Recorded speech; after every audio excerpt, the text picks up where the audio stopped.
साथियों नमस्कार। जय आरसीएम, जय हरित संजीवनी। साथियों आज ये हरित संजीवनी की श्रृंखला में, प्रोडक्ट की जानकारी की श्रृंखला में तीसरा एपिसोड मैं आज आपके सामने देने जा रहा हूँ।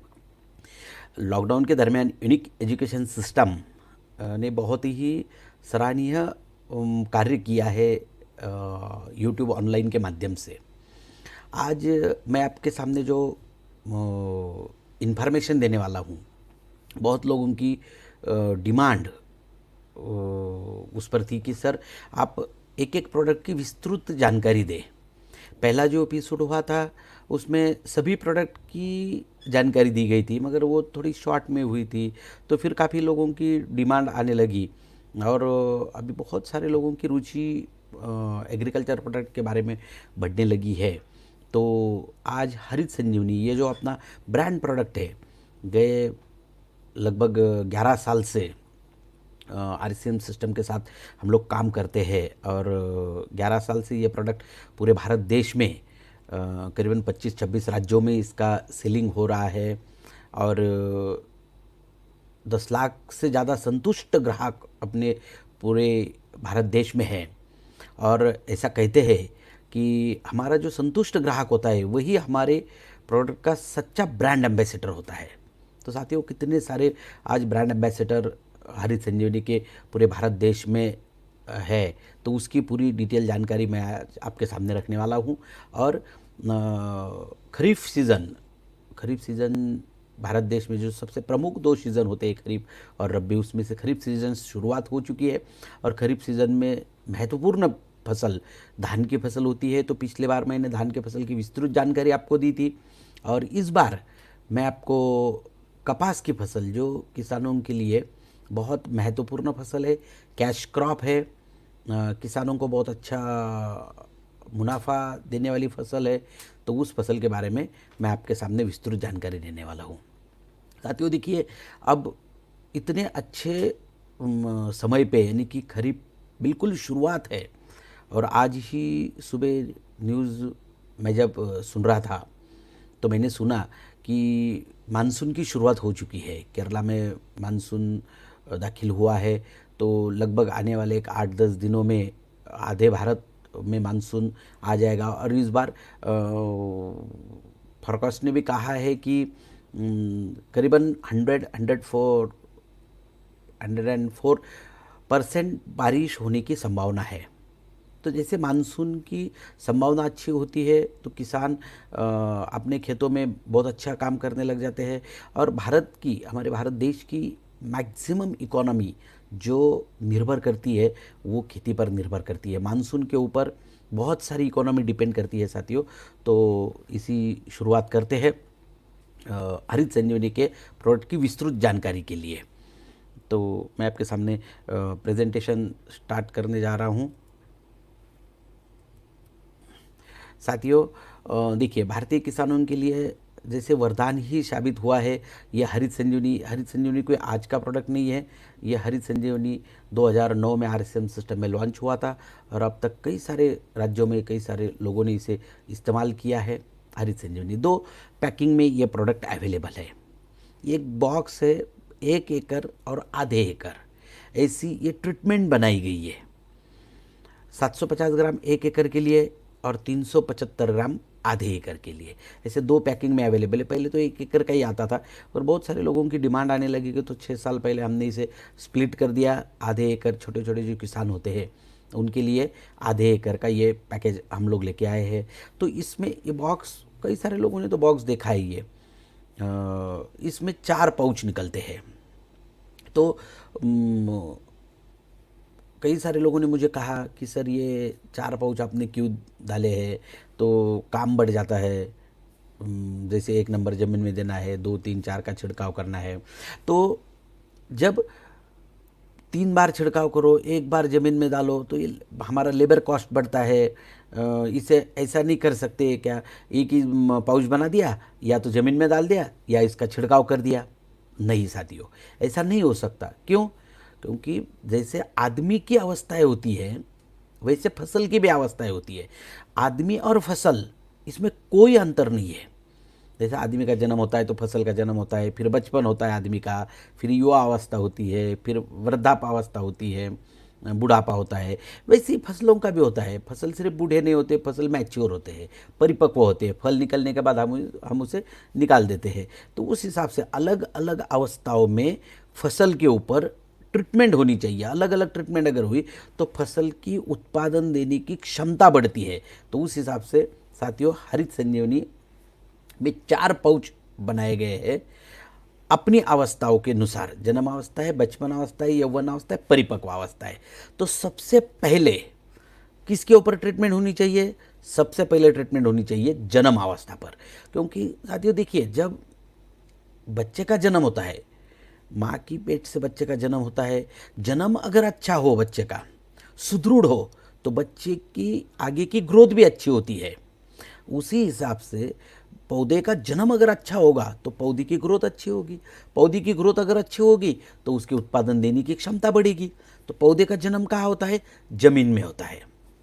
जैसे ही पौधे का जन्म जमीन में होता है तो इसका मतलब हमें जमीन के ऊपर ट्रीटमेंट करनी होगी, जमीन को सुधारना होगा। तो इसके लिए हरित संजीवनी स्टेज नंबर 1 250 ग्राम प्रोडक्ट है 1 एकड़ के लिए। अब 250 ग्राम, बहुत सारे लोगों के सवाल आते हैं कि सर ये 250 ग्राम जमीन में कैसे काम करेगा?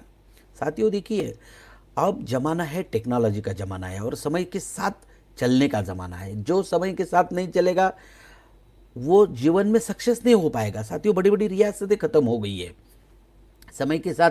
जिन्होंने चलना नहीं सीखा उनको बड़े बड़े उनके साम्राज्य खत्म हो गए। तो वैसे ही हम अगर समय के साथ चले तो ही हम आने वाले दिनों में एक बहुत बड़ा एम्पायर खड़ा कर सकते हैं या सक्सेस हो सकते हैं। साथियों वैसे देखिए, जैसे लॉकडाउन के पहले हम तो कितना घूमते थे, आप लोग सब दूर दूर जाके ट्रेनिंग्स देते थे।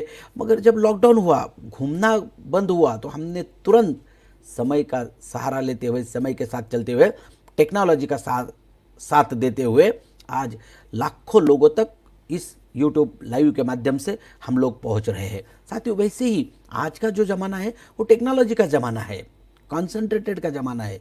तो हमने क्या किया है, ये 250 ग्राम यानी कि इसको 50 किलो में भी हम बना सकते थे।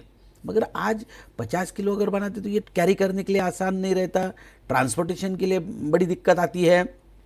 तो इन सारी चीज़ों को देखते हुए इसे हमने हाईली उच्च तकनीक का फायदा लेते हुए हाईली कॉन्सेंट्रेटेड बना दिया है। 50 किलो को 250 ग्राम में बना दिया है। अब देखिए, दूसरा सवाल ले आता है, आप लोगों से ही सवाल आते हैं। मैं 11 साल से इस सारी सिस्टम पे जब काम कर रहा हूँ तो 99% जो सवाल है वो एप्लीकेशन के बारे में ही आते हैं। रिजल्ट के बारे में बहुत कम लोगों के सवाल है, क्योंकि रिजल्ट तो बहुत बढ़िया मिल ही रहे हैं। 11 साल से एक दिन का तो ये पूरा सफ़र है नहीं। तो साथियों फिर लोगों का सवाल आता है, सर ये ज़मीन में कब देना है? क्योंकि जन्म अवस्था पे देना है तो कब देना है? तो साथियों एकदम सिंपल जवाब है इसका। तो सभी सीज़न में आने वाली, क्योंकि 2 सीज़न है, खरीफ और रबी, तो सीज़न में आने वाली सभी प्रकार की फसल लगाते समय या लगाने के 30 दिनों तक हरित संजीवनी प्रक्रिया नंबर 1 जमीन में दे सकते हैं।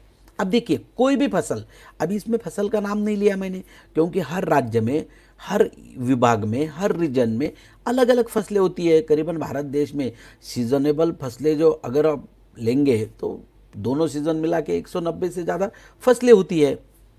तो अपने इस रीजन के हिसाब से, अपने राज्य के हिसाब से, अपने ज़िले के हिसाब से आपके यहाँ जो भी फसल होती है वो फसल लगाते समय या उसकी बुआई करते समय या वहाँ से 30 दिनों तक, बुआई करने के डेट से 30 दिनों तक आप इसे ज़मीन में दे सकते हो।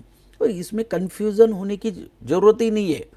तो इसमें बहुत सारे लोगों के सवाल मुझे आते हैं, फ़ोन आते हैं, सर आपका ट्रेनिंग सुना कि मैं एक किसान के पास गया था, उसने धान की फसल लगाई है, 15 दिन हो गए, तो क्या हम हरित संजीवनी दे सकते हैं क्या? बिल्कुल दे सकते हैं। मैंने इसलिए किसी भी फसल का नाम नहीं लिया। अब 15 दिन हो गए तो मैंने 30 दिनों तक कहा है। तो आप किसी भी फसल में लगाते समय या लगाने के 30 दिनों तक इसे ज़मीन में दे सकते हैं। अब तीसरा सवाल आता है, अभी ज़मीन में देना कैसे है?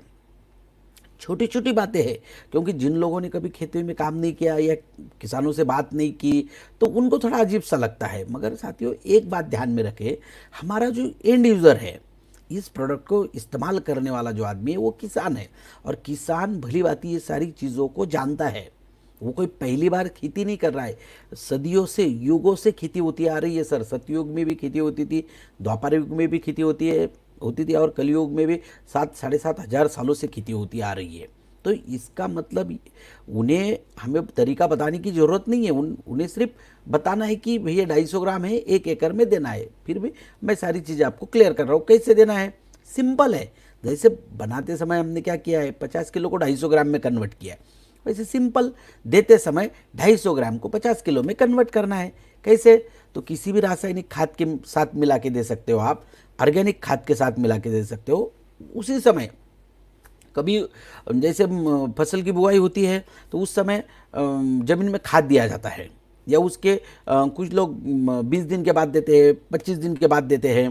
तो जब खाद देंगे तो उसके साथ मिला के दे सकते हो, या 40-50 किलो सूखी मिट्टी के साथ मिला के दे सकते हो।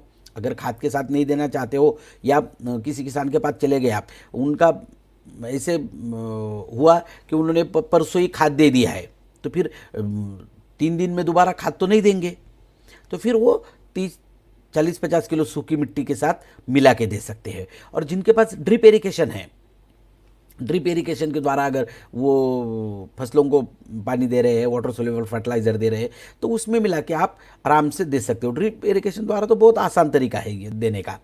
तो जब ये खाद के साथ या सूखी मिट्टी के साथ मिला के देंगे तो उसके बाद पानी देना आवश्यक है। क्यों? क्योंकि पानी देने के बाद जब ये पानी में घुलेगा, पानी में डिजॉल्व होगा, वहाँ से इसका कार्य शुरू होगा।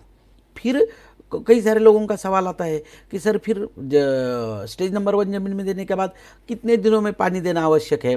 2 दिन में दे दिए, 8 दिन में दिए, 1 महीने में दे दीजिए, 2 महीने में दीजिए, ऐसा कोई जरूरी नहीं है कि दूसरे दिन दीजिए। मगर इतना ध्यान रहे, जब तक आप पानी नहीं दोगे, ये पानी में डिजॉल्व नहीं होगा, घुलेगा नहीं, तब तक इसका कार्य शुरू नहीं होगा। इतना ही ध्यान रखें। अब साथियों ये 3 सवाल महत्वपूर्ण सवाल हुए कि स्टेज नंबर 1 क्या है, कब देना है, कैसे देना है, ये सारी बातें आपकी क्लियर हो गई। फिर एक छोटी सी आपके नॉलेज के लिए एक छोटा वीडियो आपको शेयर करना चाहता हूँ मैं। इसे कैसे मिलाया जाता है और दिया कैसे जाता है, देखिए। हरित संजीवनी प्रक्रिया नंबर 1, किसी भी खाद के साथ मिला के आप दे सकते हो, जैसे यूरिया है, DAP है, जो भी आप उस समय जो भी आप खाद दे रहे हो उसी के साथ मिला के दे सकते हो। कैसे मिला रहे ये किसान, देखिए जैसे मिल जाएगा तो पूरा यूरिया के ऊपर पूरा कोटिंग हो जाएगा, या सूखी मिट्टी में मिला के दे सकते हो, या ड्रिप इरिगेशन के द्वारा भी आप दे सकते हो, क्योंकि 100% वाटर सोल्यूबल है। तो ड्रिप इरिगेशन की टंकी बनी हुई है आपकी 200-500 लीटर की, उसमें डाल दो, 1 मिनट में डिजॉल्व हो जाता है, अपने आप चला जाता है। जैसे ज़मीन में दिया तो उसके बाद पानी देना आवश्यक है। बड़े बड़े वृक्षों के लिए अगर देना है तो इसमें आप देख ले कैसे दे, वृक्षों के आजू बाजू में गड्ढा करके उसमें देना है।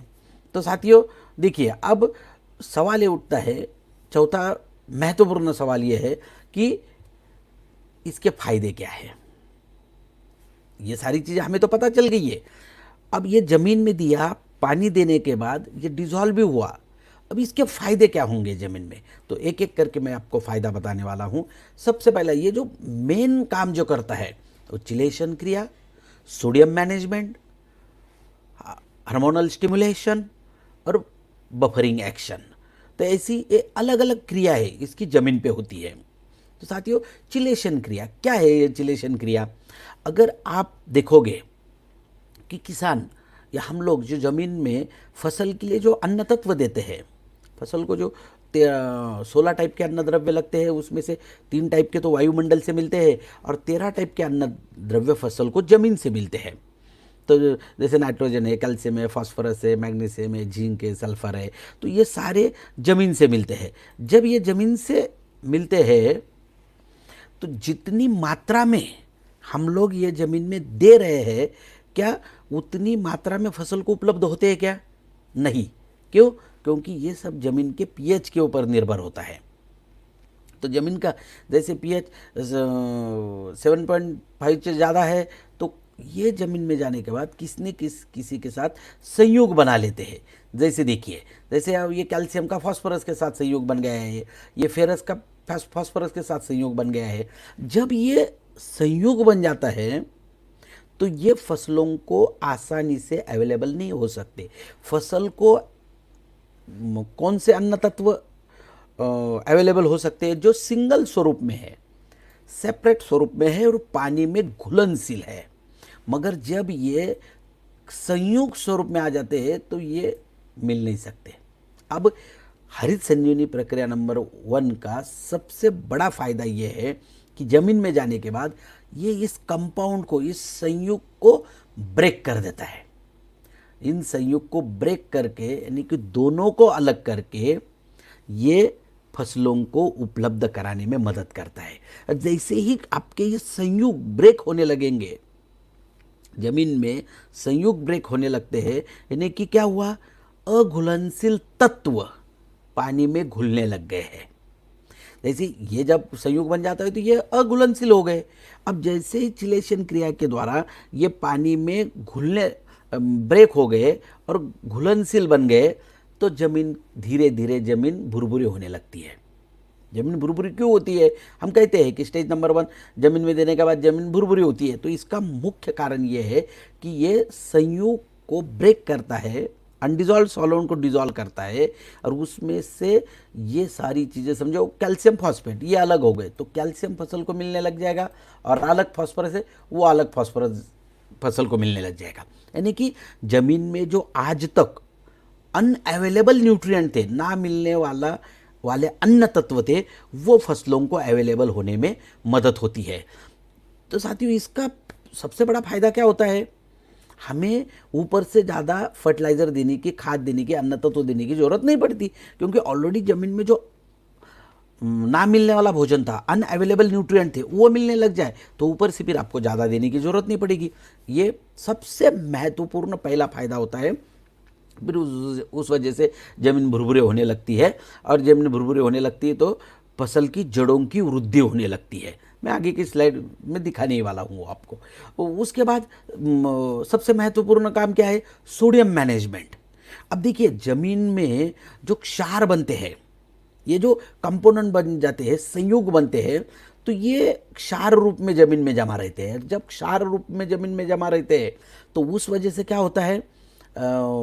जमीन की वाटर होल्डिंग कैपेसिटी कम हो जाती है, फसल को पानी उतना मिल नहीं पाता, अन्न तत्व उतने मिल नहीं पाते हैं। तो हम जो पानी जमीन में पानी दे रहे हैं, फिर क्षारों के माध्यम से कई सारे ये सारे क्षार जमीन में जमा हुई, देखो सोडियम क्लोराइड है, कैल्शियम क्लोराइड है, तो ये जब संयोग बन जाते हैं तो ये अनअवेलेबल में बन जाते हैं। तो जैसे ही हरित संजीवनी प्रक्रिया नंबर 1 जमीन में जाता है तो ये संयोग ब्रेक होने लगते हैं, और जब संयोग ब्रेक होने लगते हैं तो क्षारों का जब संयोग ब्रेक होने लगता है तो इसमें मैक्सिमम सोडियम का भी प्रमाण होता है। तो सोडियम ये कोई फसलों के लिए लगने वाला अन्न तत्व है नहीं, ये तो और जब सोडियम जमीन में रहता है, मुक्त संचार करता है, तो सोडियम का सबसे वीक पॉइंट क्या है? ये किसी के साथ भी संयोग बना लेता है, किसी के साथ को भी किसी को पकड़ लेता है। तो जैसे उसके साथ संयोग बन गया तो फिर वो अनअवेलेबल फॉर्मेट में चला गया। तो सोडियम को अलग करे, क्लोरीन को अलग करे, और जैसे ही ये सोडियम अलग हो जाता है तो पानी के साथ ये लीच आउट हो जाता है, निकल जाता है। जैसे पानी आएगा तो निकल जाएगा। तो आपकी ज़मीन की फिर धीरे धीरे जैसे सोडियम की मैनेजमेंट अच्छी रहेगी तो पीएच नियंत्रित रहेगा, पीएच नियंत्रित रहेगा तो ऑर्गेनिक कार्बन बढ़ने में मदद होगी, ऑर्गेनिक कार्बन बढ़ने में मदद होगी तो ज़मीन की उपजाऊ क्षमता बढ़ेगी। साथियों, इसके बाद सबसे महत्वपूर्ण काम होता है हार्मोनल स्टिमुलेशन। अब जैसे फसल की जड़ों की वृद्धि होने लगती है तो फसल के ग्रोथ में अलग अलग हार्मोन काम करते हैं, उसे ग्रोथ हार्मोन्स कहते हैं। जैसे ग्रोथ हार्मोन्स ऑक्सिन है, साइटोकाइनिन है, जिब्रेलिन है, और इनहिबिटर से जो फसलों की ग्रोथ को रोकते हैं, इथैलिन है, एब्सिसिक एसिड है। तो इसमें नेचुरली, जैसे आदमी के शरीर में हर चीज़ नेचुरली बनती है। साथियों, परमात्मा ने, ईश्वर ने ये शक्ति दी है या इस सिस्टम को ऐसे बनाया है, वैसे फसल के भी शरीर में ये जो हार्मोन्स है ये नेचुरली बनते हैं और नेचुरली ही बनने चाहिए। तो स्टेज नंबर 1 बहुत बड़े पैमाने पे इसको भी मदद करता है, क्योंकि सबसे महत्वपूर्ण जो हार्मोन्स है साइटोकाइनिन, ये फसलों की जड़ों में बनता है, जड़ों में उसकी निर्मित होती है, तो उसकी निर्मित में भी मदद होती है। तो साइटोकाइनिन का काम क्या है? साइटोकाइनिन फसल में क्या काम करता है? सेल डिवीजन का काम करता है, यानी कि यहाँ से ही, यानी कि वहाँ से ही फसल की शाखाएं बढ़ने में मदद होने लगती है। जितना साइटोकाइनिन का निर्माण ज़्यादा होगा उतनी सेल डिवीजन ज़्यादा होगी, सेल डिवीजन ज़्यादा होगी तो शाखाएं ज़्यादा बढ़ने लगेगी। उसके बाद बफरिंग एक्शन। साथियों देखिए, ये बफरिंग एक्शन महत्वपूर्ण क्या है? जैसे हम लोग नाइट्रोजन ये फसलों को बड़े पैमाने पर लगने वाला अन्न तत्व है, मगर नाइट्रोजन एक वोलेटाइल गैस है, ये जमीन में ज़्यादा देर तक नहीं रहते, ये लीच आउट हो जाते हैं। जैसे आपने पानी दिया तो पानी के साथ लीच आउट हो जाएंगे। फसलों के जड़ों की कक्षा से अगर दूर हो जाए, समझो अभी ये फसलों की जड़ों की कक्षा है, तो इससे ये नाइट्रोजन अगर दूर हो जाए तो फिर ये फसलों को नहीं मिल पाएगा, लीच आउट हो जाएगा। या पानी दिया आपने, पानी के साथ नीचे नीचे चला गया तो इसका फायदा नहीं होगा। तो लीचिंग लॉसेस भी बड़े पैमाने पे नाइट्रोजन के होते हैं।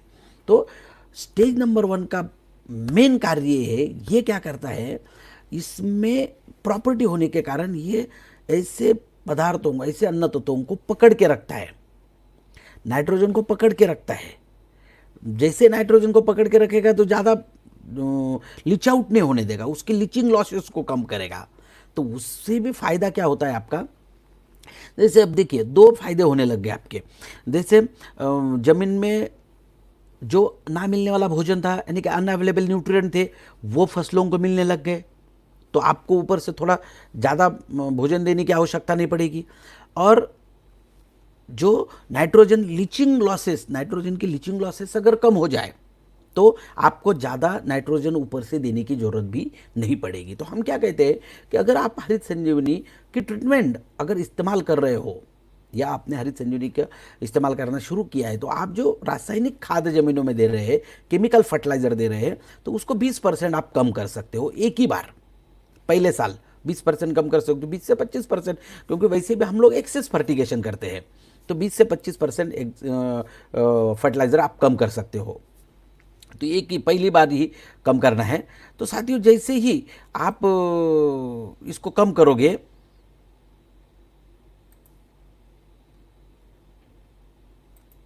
तो साथियों इसका फायदा क्या होगा?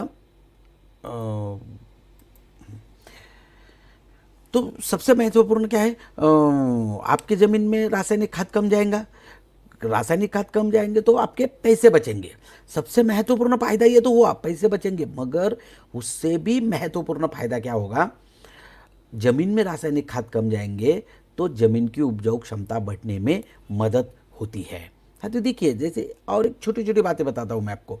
जैसे हुआ क्या, मैंने आपको बताया कि चिलेशन क्रिया की वजह से जमीन में जो अघुलनशील तत्व घुलने लग गए, तो उसकी वजह से जमीन भुरभुरी होने लग गई।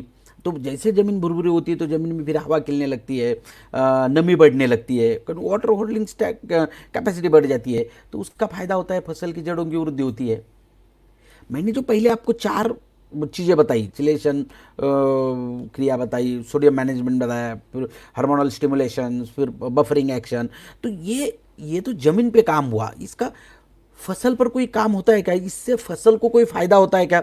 बिल्कुल होता है। क्या फसल पे फायदा होता है? जैसे ज़मीन भुरभुरी होने लग गई, ज़मीन में नमी बढ़ने लग गई, तो फसलों के सूक्ष्म जड़ों की वृद्धि होने लगती है। अब फसलों के सूक्ष्म जड़ों की जैसे वृद्धि होने लगेगी, तो सूक्ष्म जड़ों का मुख्य काम क्या है? फसल को जमीन से अन्न तत्व देने का काम है, भोजन देने का काम है। अब तो जितने ज़्यादा जड़ें लगेंगी उतना भोजन ज़्यादा मिलेगा, जितना भोजन ज़्यादा मिलेगा फसल की उत्पादन डेवलपमेंट ज़्यादा होगी तो उत्पादन बढ़ेगा। सिंपल है। तो साथियों देखिए, ये हरित संजीवनी नंबर अप्लाई किया हुआ है, इस पर नहीं किया हुआ है। धान की भी फसल देख लो, इसमें अप्लाई किया हुआ है, इसमें अप्लाई नहीं किया हुआ है। तो ये सारे रिजल्ट बहुत बड़े पैमाने पर रिजल्ट मिलते हैं। तो इसके बाद ज़मीन की उपजाऊ क्षमता बढ़ने में और क्या क्या काम होता है? और इसमें काम होता है कि ज़मीन में जो जीवाणु है उनकी जीवाणुओं की पैदावार बढ़ने में मदद होती है। जैसे जीवाणुओं की पैदावार बढ़ेगी तो ऑर्गेनिक कार्बन बढ़ने में मदद होती है। ऑर्गेनिक कार्बन जैसे बढ़ेगा तो जमीन की उपजाऊ क्षमता बढ़ने में मदद होती है। तो जैसे ही जमीन की उपजाऊ क्षमता बढ़ेगी तो फसल की उत्पादन क्षमता बढ़ने में मदद होती है। साथियों, इतने सारे रिजल्ट जन्म अवस्था पर हरित संजीवनी स्टेज नंबर 1 के मिलते हैं। जैसे मैंने पीएच के बारे में बताया आपको, जमीन का जो पीएच होता है, जमीन का पीएच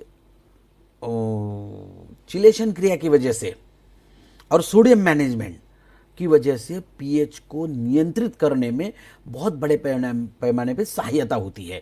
जैसे जमीन का पीएच अगर आप देखोगे तो आइडियल जो पीएच माना जाता है 6.5 टू 7.5 माना जाता है। या इसके दरमियान अगर जमीन का पीएच रहेगा तो फसलों को जमीन से जो अन्य तत्व मिलते हैं वो बड़ी आसानी से मिल सकते हैं। क्योंकि यहाँ आप बिल्कुल देख पा रहे होंगे कि जितने भी अन्य तत्व मिलते हैं, nitrogen, phosphorus, potassium, sulphur, calcium, तो ये आसानी से मिल रहे हैं। मगर जैसे जैसे पीएच बढ़ जाएगा वैसे फसलों को फिर आसानी से अन्न तत्व, अब यहाँ पर देखोगे तो यहाँ पर उतने आसानी से अन्न तत्व नहीं मिलेंगे। या आयरन की कमी हो गई, मैग्नीशियम की कमी हो गई, फिर आयरन की कमी, बोरॉन की कमी हो गई है, जिंक कॉपर की कमी हो गई है। तो ये इम्बैलेंस हो जाता है, असंतुलित अन्न तत्वों का पुरवठा होने लगता है। तो उस वजह से फसलों की उत्पादन क्षमता कम हो जाती है।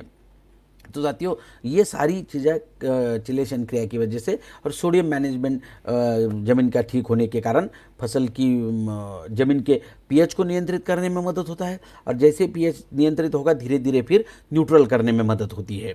तो इतने सारे रिजल्ट, इतने सारे परिणाम हरित संजीवनी प्रक्रिया नंबर 1 के जमीन में होते हैं। जैसे ही देखो, अब फसल का जन्म जब होता है तो वो फसल जमीन के ऊपर आने लगती है। जैसे बच्चे का जन्म हुआ तो बच्चा बचपन अवस्था में आता है, तो वैसे फसल का जब जन्म होता है तो फसल भी बचपन अवस्था में आती है। तो पौधा जमीन के ऊपर आता है, और जैसा पौधा जमीन के ऊपर आएगा तो बिल्कुल बच्चों के समान होता है, वो हमारे बच्चों के समान होता है। ये उसकी वेजिटेटिव ग्रोथ, यानी कि बढ़ने वाली स्थिति।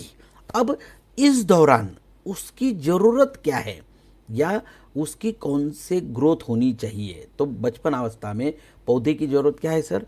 पौधों को एक तो संतुलित अन्न तत्व मिलने चाहिए। तो उस वजह से क्या है, फिर पौधों की वृद्धि होने लगेगी।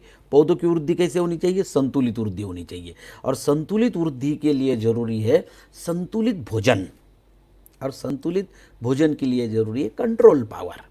साथियों, फसलों को हम जो अन्न तत्व देते हैं वो जमीन में देते हैं और एक ही बार दे देते हैं।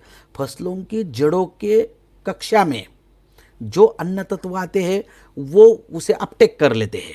अब नाइट्रोजन मिला, नाइट्रोजन अपटेक कर लिया, फास्फोरस मिला, फास्फोरस को अपटेक कर लिया।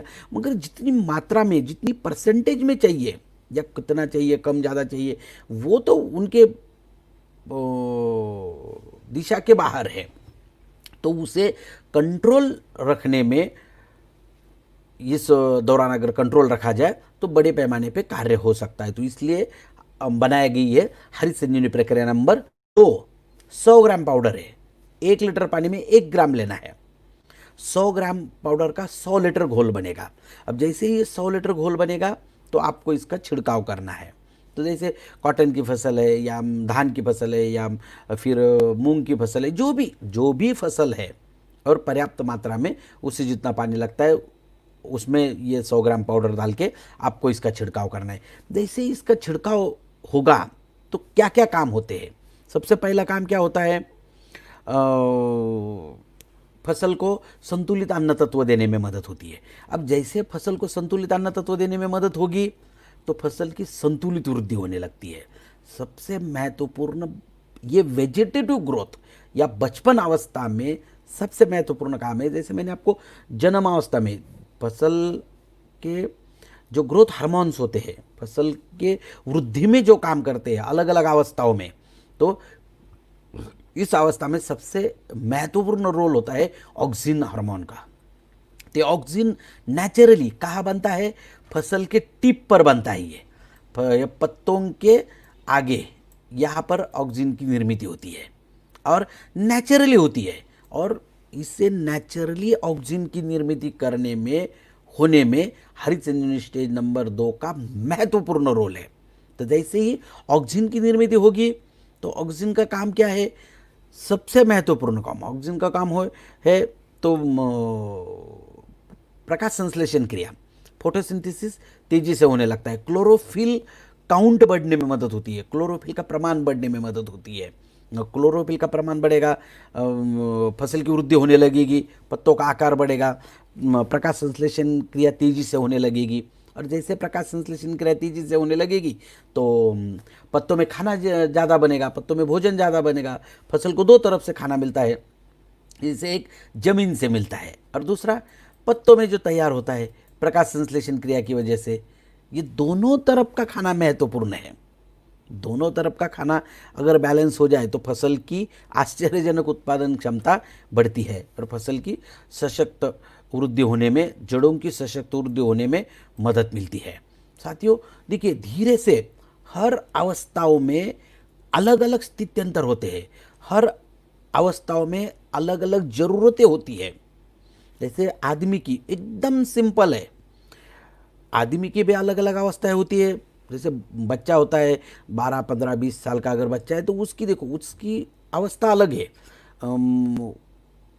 उसकी शरीर की डेवलपमेंट अच्छी हो रही थी होती रहती है, वो कूदता है, खेलता है, तो जो खाया डाइजेस्टिव सिस्टम उसकी अच्छी रहती है। और जैसे जैसे धीरे धीरे आदमी का उम्र बढ़ने लगता है, तो समझे 50 साल का आदमी है या 60 साल का है, 60 साल का है तो फिर उसकी धीरे धीरे डाइजेस्टिव सिस्टम की जो क्रिया है वो कम होने लगती है, तो फिर जितना खाया वो जल्दी डाइजेस्ट नहीं होता है।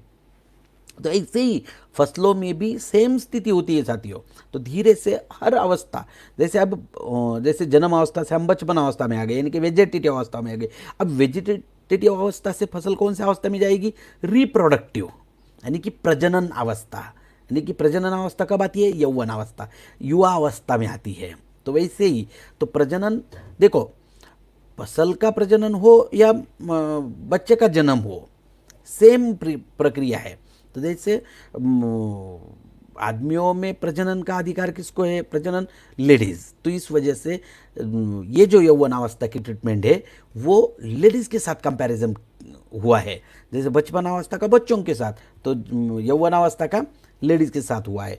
तो साथ ही उससे पहले ये स्टेज नंबर 2, 3, 4 इसको पानी में, इस पाउडर को पानी में कैसे ये डिजॉल्व होती है और इसका छिड़काव कैसे किया जाता है, थोड़ा सा देख लीजिए आपके नॉलेज के लिए। बाकी ये तो आप किसी भी किसान के पास जाओगे तो किसान तो हर दिन कुछ न कुछ स्प्रे करते ही रहते हैं, उनके लिए तो कोई नई बात नहीं है। मगर आपके समझ में आएगा ये पानी में तुरंत 100% वाटर सोल्यूबल पाउडर है और इसे आपको छिड़काव करना है। तो साथियों जैसे फसल जब यौवन अवस्था में आती है तो इस अवस्था में देखो स्थित्यंतर कैसे घटते हैं, क्या परिवर्तन होता है फसल में। तो जैसे पत्ते तो रहती है ये फसल को, अब रिप्रोडक्टिव अवस्था में क्या लगेंगे, फूल लगने लगेंगे, क्योंकि फूलों के माध्यम से ही फल लगेंगे। तो फसल को फूल ज़्यादा से ज़्यादा लगने चाहिए। इस अवस्था में फसल की ज़रूरत क्या है, फूल ज़्यादा से ज़्यादा लगने चाहिए, शाखाएं बढ़नी चाहिए, उसे उस समय लगने वाले अन्न तत्व मिलने चाहिए। तो साथियों इसके लिए बनाई गई है हरित संजीवनी प्रक्रिया नंबर 3। 150 ग्राम पाउडर है, 1 लीटर पानी में 1 ग्राम लेना है। पानी कितना बनेगा, 150 लीटर, 150 लीटर पानी बनेगा। जैसे ही ये 150 लीटर पानी बनेगा तो आपको क्या करना है, इसका छिड़काव करना है।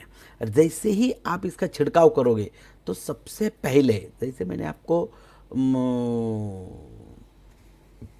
पहले कहा कि फसल के अलग अलग अवस्थाओं में ग्रोथ हार्मोन्स काम करते हैं।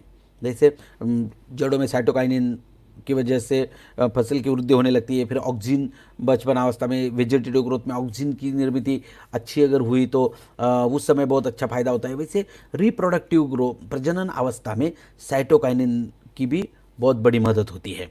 तो ये नेचुरली फसल में तैयार होते हैं और हमारी जो ट्रीटमेंट है ये उन हार्मोन्स को नेचुरली तैयार करने में मदद करते हैं। तो उसकी वजह से ज़्यादा फूल लगने लगते हैं। फूलों में भी कौन से फूल ज़्यादा लगते हैं? फीमेल फूल ज़्यादा लगते हैं, मादा फूल ज़्यादा लगते हैं, क्योंकि मादा फूल ज़्यादा लगेंगे तो उनका ही रूपांतरण फलों में होता है।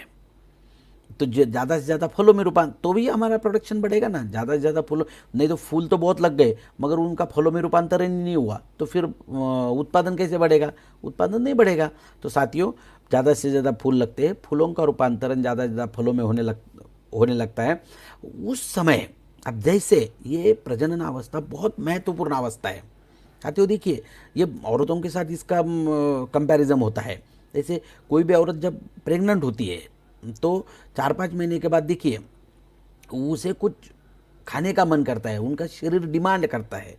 और जिनके घर में औरत प्रेग्नेंट होती है तो सभी पूरी फैमिली उसकी केयर करते हैं कि भाई उसे क्या चाहिए क्या नहीं चाहिए, क्योंकि हर एक की एक भावना होती है कि इसके पेट में जो बच्चे की ग्रोथ हो रही है वो अच्छी होनी चाहिए, सुदृढ़ होनी चाहिए। इसके लिए ये औरत है वो सुदृढ़ रहनी चाहिए, उसको क्या चाहिए क्या नहीं चाहिए उसकी सब देखभाल करते हैं साथियों। मगर ये ऐसा क्यों होता है? उसके शरीर में अलग अलग न्यूट्रिएंट खाने की इच्छा क्यों होती है? उसका साइंटिफिक रीज़न है। क्योंकि क्या होता है, जब भी कोई औरत प्रेग्नेंट होती है तो उसके शरीर में हार्मोनिकल बदलाव होते हैं, और जब हार्मोनिकल बदलाव होते हैं तो उसके शरीर में कुछ न्यूट्रिएंट डिफिसिट हो जाते हैं, कुछ अन्न तत्वों की कमी आ जाती है। वैसे ही फसल जब रिप्रोडक्टिव ग्रोथ में आ जाती है, प्रजनन अवस्था में आती है, तो फसल के भी शरीर में कुछ हार्मोनिकल बदलाव के कारण कुछ अन्न तत्वों की कमी आ जाती है, और जो अन्न तत्वों की कमी आ जाती है वो उसे खाने का मन करता है साथियों। वो अगर उस समय उसे मिल जाए तो फसल की ग्रोथ अच्छी होने लगती है। तो प्रक्रिया नंबर 3 में सबसे महत्वपूर्ण काम क्या होता है? फसल को यौवन अवस्था में लगने वाले विशेष अन्न तत्व देने में मदद होती है, यानी उसे जो चाहिए वो देने में मदद होती है। तो उस वजह से क्या, फसल की ग्रोथ अच्छी होने लगती है। नहीं कि फूल अच्छे लगने लग गए, लगने वाले विशेष अन्न तत्वों को देने में मदद होने लग गई, फिर CN रेशियो को मेंटेन करने में मदद होती है। कार्बन नाइट्रोजन, कार्बन फसल को प्रकाश संश्लेषण क्रिया की वजह से मिलता है, पत्तों से मिलता है, और नाइट्रोजन जमीन से मिलता है। ये दोनों का अगर बैलेंस हो जाए तो फसल की आश्चर्यजनक उत्पादन क्षमता बढ़ती है। उसके बाद फसल की, और इन सारी चीज़ों से क्या होता है, फसल की सशक्त वृद्धि होती है, और सशक्त वृद्धि होने के कारण फसल में प्रतिकूल परिस्थिति में पत्ते और फूलों की गिरावट कम हो जाती है। साथियों, कोई भी फसल अगर आप देखोगे जब फूल लगने लगते हैं तो फसल को अन्न तत्व भी ज़्यादा उस समय लगता है। तो जैसे फसल के ऊपर प्रतिकूल परिस्थिति आ जाए, कभी कभार टेम्परेचर बढ़ जाए, या टेम्परेचर अचानक से कम हो जाए, या पानी लेट मिले, 2, 3, 4, 8 दिन पानी अगर लेट मिले, तो फिर इसी समय, इसे स्ट्रेस कंडीशन कहते हैं इसे, तो इस समय फसल की पत्तों की और फूलों की गिरावट होने लगती है। मगर हरित संजीवनी प्रक्रिया नंबर 3 का अगर आपका छिड़काव रहेगा, हुआ अगर है, तो फसल की प्रतिकूल परिस्थिति में भी फूल और पत्तों की गिरावट ज़्यादा नहीं होगी, यानी कि फसल सशक्त रहती है। धीरे से अब देखो, ये एक एक अवस्था से परिवर्तन हो रहा है। जैसे जन्मावस्था से फसल आई बचपन अवस्था में वेजिटेटिव ग्रोथ से कहा गई रिप्रोडक्टिव ग्रोथ, प्रजनन अवस्था से आप कहा जाएगी मैच्योरिटी, परिपक्व होने के अवस्था में चली जाएगी। जब फसल परिपक्व अवस्था में जाती है तो क्या बदलाव होते हैं, ध्यान से सुनिए साथियों। देखिए, ये एग्जाम्पल के तौर पे मैं आपको दिखा रहा हूँ सब। बिल्कुल आप अगर थोड़ा ऑब्जर्वेशन करोगे तो आपके समझ में आएगा कि ये कितना इजी टॉपिक है, बहुत आसान सब्जेक्ट है ये, बहुत ज़्यादा दिमाग लगाने की ज़रूरत नहीं है। मैं तो ये समझता हूँ अगर आप इसे थोड़ा सा मन लगा के समझ ले तो सबसे सिंपल और सबसे आसान प्रोडक्ट है हरित संजीवनी। अब देखिए, जैसे फसल मैच्योरिटी अवस्था में आती है, मैंने कि फूलों का रूपांतरण फलों में होने लगता है, और जैसे ही फूलों का रूपांतरण फलों में होने लगता है साथियों, अब देखिए इस दौरान क्या होता है। इस दौरान फसल की अन्न तत्वों की रिक्वायरमेंट बड़े पैमाने पे बढ़ती है, क्योंकि फलों का रूपांतरण होने लगता है। अब फूलों से फलों का रूपांतरण होने लगेगा तो फलों में ज़्यादा से ज़्यादा अन्न तत्व लगते हैं। अब फलों को अन्न तत्व कहाँ से मिलेंगे? अब देखिए, पहले जब फल नहीं रहते हैं तब ज़्यादातर अन्न तत्व पत्तों की तरफ जाते हैं, क्योंकि पत्तों की तरफ तो अन्न तत्व लगते ही है। और देखो, पत्तों में भी अन्न तत्व बनते हैं प्रकाश संश्लेषण क्रिया की वजह से। प्रकाश संश्लेषण क्रिया की वजह से फसल में भी अन्न तत्व बनते हैं। अब जब फल लगने लगते हैं तो उस समय क्या होता है, जमीन से भी ज्यादातर अन्न तत्व फलों में जाने लगते हैं, और पत्तों में जो अन्न तत्व बनते हैं, पत्तों में जो अन्न तत्व बनते हैं वो भी फलों की तरफ जाने लगते हैं, वो भी फलों की तरफ जाने लगते हैं। तो उसका नुकसान क्या होता है, जैसे पत्तों से भी अन्न तत्व उन्हें ले लिए, जमीन से भी ले रहे, कि पत्तों की तरफ जाने वाला अन्न तत्व कम हो गए, पत्तों की तरफ जाने वाले अन्न तत्व कम हो गए तो पत्ते सूखने लगते हैं। आप बिल्कुल ये 100% ऑब्जर्व कर सकते हो। आप अगर किसी खेत में गए और फसल को फल लगने लग गए समझो, तो उसी दौरान आपको ये 100% दिखाई देगा, पत्ते सूखने लगते हैं, मुरझाने लगते हैं, क्योंकि पत्तों में जो अन्न तत्व बन रहे हैं वो ज़्यादा से ज़्यादा फलों की तरफ जा रहे हैं, जमीन से जो अन्न तत्व मिल रहे हैं वो भी ज़्यादा से ज़्यादा फलों में जाने लग गए हैं, तो पत्ते सूखने लगेंगे। और इस दौरान क्या होता है, सूखने लगेंगे तो गिरने लगते हैं, क्योंकि उनमें शक्ति कम हो जाती है, तो गिरने लगेंगे। तो साथियों, इस वजह से क्या होता है, फसल अशक्त होने लगती है, और जैसे फसल अशक्त होने लगेगी तो उसी समय फसल के ऊपर कीटकों का अटैक बढ़ता है, बीमारियों का अटैक बढ़ता है। और ये नेचुरल चीज़ है, कोई भी अगर अशक्त आदमी है तो उसके ऊपर सशक्त आदमी अटैक करता है, हेवी हो जाता है। वैसे फसल जब अशक्त होने लगती है तो अलग अलग बीमारियां अटैक करने लग जाएगी, सकिंग पेस्ट का अटैक बढ़ेगा, डिसीज का अटैक बढ़ेगा, बैक्टीरियल डिसीज का अटैक बढ़ेगा, वायरल डिसीज का अटैक बढ़ेगा। और जब बीमारियों का अटैक होने लगता है तो आपको क्या करना पड़ेगा, अलग अलग दवाइयों का छिड़काव करना पड़ेगा। अब जितनी ज़्यादा फसल बीमार पड़ेगी, जितने ज़्यादा कीटकों का अटैक होगा, उतना आपके फसल के ऊपर आपको छिड़काव ज़्यादा करने पड़ेंगे, और जितने ज़्यादा छिड़काव करने पड़ेंगे आपकी प्रोडक्शन कॉस्ट बढ़ जाएगी, पैसे उत्पादन खर्चा बढ़ेगा आपका। साथियों, यही तो आज सबसे हो रहा है कि किसान का उत्पादन खर्चा बहुत बढ़ गया है। जहाँ 15-20 साल पहले अगर हम देखते थे तो 25% खर्चे में, आज के 25% खर्चे में उत्पादन निकलता था। आज तो जैसे पहले 10 रुपये लगते थे, आज 25 रुपये लग रहे हैं। उत्पादन तो उतना है, उत्पादन बहुत ज़्यादा, उत्पादन में उतनी बढ़ोतरी तो हुई नहीं है, ना तो रेट में इतनी बढ़ोतरी हुई है। फिर किसानों को इस वजह से आज नुकसान का सामना करना पड़ रहा है। ये हुआ पहला। अब धीरे धीरे इन सारी चीज़ों को अगर आप देखोगे तो इसका और एक विपरीत परिणाम क्या होता है, तो सबको एक जैसे अन्न तत्व नहीं मिलते, कम ज़्यादा अन्न तत्व मिलते हैं। जैसे नीचे वाला फल बड़ा, ऊपर वाला छोटा, ऊपर वाला और छोटा, तो ये आपको दिखाई देगा। ये सिर्फ टमाटर में, ये तो एग्जाम्पल के स्वरूप में मैंने आपको दिखाया, मगर आप अगर देखोगे तो ये देखो, गेहूं की एक बाली यहाँ पर है, धान की बाली है, ये मकई का भुट्टा है। तो इसमें अगर आप देखोगे तो नीचे वाला जो दाना होता है, अगर बाली को ध्यान से देखोगे तो नीचे वाला दाना, जैसे ऊपर जाओगे नीचे वाला दाना बड़ा होता है, और जैसे ऊपर जाओगे तो दाना छोटे छोटा होते जाता है। धान में भी आपको ऐसे ही दिखाई देगा, मकई में ऐसे ही दिखाई देगा। इसका मुख्य कारण क्या है, फसल को मैक्सिमम अन्न तत्व जो है तो जमीन से मिलते हैं, तो नीचे से मिल रहे हैं, तो सबसे पहले नीचे वाले को मिलेंगे, बचा हुआ इसको और बचे हुए ऊपर को। तो ये असंतुलित अन्न तत्व हो गए। सबको एक जैसे अन्न तत्व ना मिलने के कारण उनकी जो ग्रोथ है वो असंतुलित होने लगती है, और जैसे असंतुलित होगी तो कम ज़्यादा तो होगा ही होगा।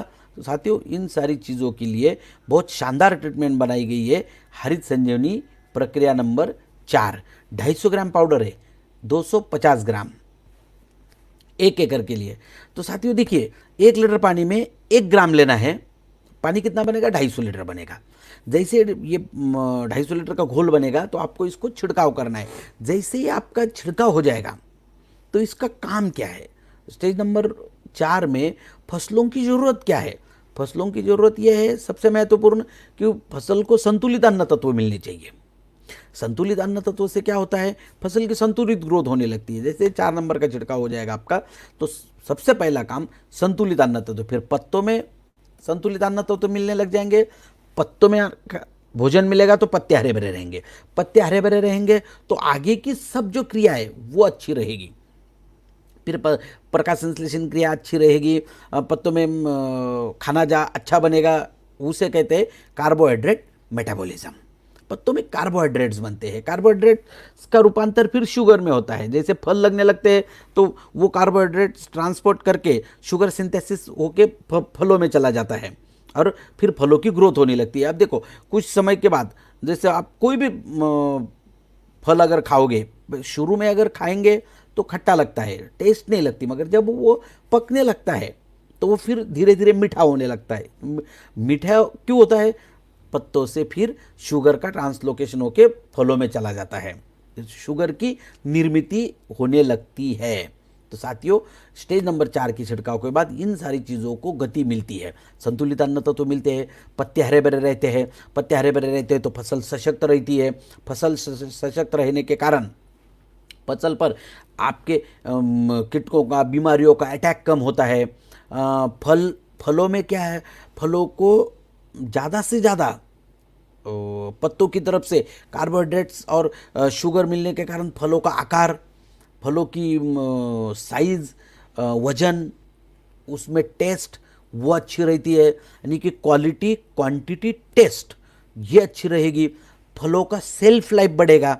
जैसे आपने अगर टमाटर हो, भिंडी हो, बैंगन हो, मिर्च हो, जिस भी फसल के लिए हरित संजीवनी का इस्तेमाल किया है, आप देख सकते हैं अगर दूसरा जहाँ पर ट्रीटमेंट नहीं हुआ है वो 2 दिन रख के देख लो, और ये भी फल निकाले हुए 2 दिन रखो, दोनों में आपको फर्क दिखेगा। ये 2 दिन चलेंगे तो ये 4 दिन चलेंगे, ये 4 दिन चलेंगे तो ये 6 दिन चलेंगे। उसकी सेल्फ लाइफ बढ़ती है, टिकवन क्षमता उसमें बढ़ती है। उसके बाद प्रोडक्शन, जल्दी जल्दी फल लगने लगते हैं, लेट तक चलते हैं। इसका मतलब फसल की उत्पादन बढ़ेगी, उत्पादन क्वालिटी, क्वांटिटी, टेस्ट अगर बढ़ेगी, उत्पादन बढ़ेगा तो 2 रुपये बाजार में भाव ज़्यादा मिलेगा, किसान को फायदा ही फायदा होगा। और एक बात इसमें क्या होता है, जैसे फल लगने लग जाए तो इसी समय भी कुछ नेचुरल क्लाइमेट की वजह से टेम्परेचर बढ़ जाए, पानी लेट मिले, तो इस समय क्या होता है, मैंने जैसे आपको कहा कि जो ग्रोथ हार्मोन्स होते हैं, जैसे साइटोकाइनिन है, ऑक्सिन है, जिब्रेलिन है, ये ग्रोथ में काम करते हैं। मगर जो इनहिबिटर्स है, जो ग्रोथ को रोकते हैं, जैसे एब्सिसिक एसिड है, तो ये इसी समय ज़्यादातर टेम्परेचर में अगर वेरिएशन आ जाए, टेम्परेचर में अगर वेरिएशन आ जाए और पानी 2-4 दिन लेट मिले तो एब्सिसिक एसिड की निर्मित होती है यहाँ पर। जहाँ पर नोड, जहाँ पर पत्ता लगता है, वहाँ पर एब्सिसिक एसिड की निर्मित होती है।